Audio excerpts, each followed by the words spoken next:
To maximize Manato's damage, we need to understand exactly how his kit works. First, we have to talk about his core passive, Mighty Molten Edge. As we know with Rupture Agents, they scale off of HP, so the more HP Manato has, the more sheer force he's going to get. When he uses either special attack Return to Ash's Sacrifice or a defense assist, he accumulates what's called Blazing Heart, which you can see under his character icon. Now, if you tap his special attack with no adrenaline, it'll do the regular version of this skill. And his main effect is restoring your HP, and if you time up the skill correctly and you parry a target essentially, you do get some damage reduction and the slash is enhanced. But the main thing I want to talk about is the sacrifice version of this skill. So if you actually hold the special attack button, you'll enter a charging state, consuming his HP and giving you Blazing Heart. Again, the longer you hold it, the more HP you consume, but also you can fill up that Blazing Heart bar all the way. Now, coming back to the core passive, as long as you have 75 out of the 100 Blazing Heart necessary, you'll enter what's called the Molten Edge state. This state will consume 3.3 Blazing Heart per second. So if you have 100 Molten Edge, that gives you around 30 seconds of this state. This state also unlocks the enhanced version of his basic attack, which you heavily want to take advantage of versus just his regular one. Again, you really only want to get hits in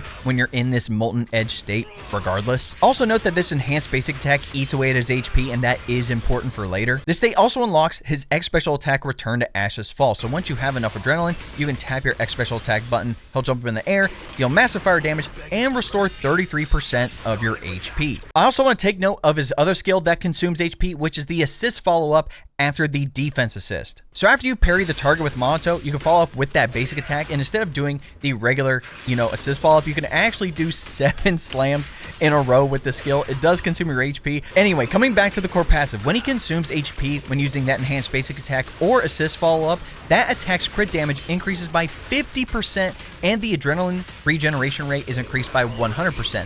While in this Molten Edge state, Manato's crit rate increases by 10%, and his fire damage gets an additional 20% increase. And for his additional ability, Rekindled Heart, as long as you have a support or stun character in the squad, when Manato uses his ultimate, he gains 8 stacks of what's called Remnant Flame, and when he uses his chain attack, he gains 4 stacks of it, lasting for 60 seconds, and you can stack it up to 20 times. When you use the enhanced basic attack or assist follow-up and you have Remnant Flame, as long as you don't have 100 HP, every time you use these attacks, it'll consume 1 stack of Remnant Flame and give you back HP. So even though those attacks take away HP, this is a way to kind of even out the HP distribution, but you can still keep all the benefits of the Molten Edge state as well. I know there's a decent amount of information in his kit, so if you're still a little confused, let me break it down into a simple damage rotation. So all in all, before you enter battle, just hold that special attack button, consume some HP, get the Molten Rift state, and then just go crazy with its attacks. That's literally it.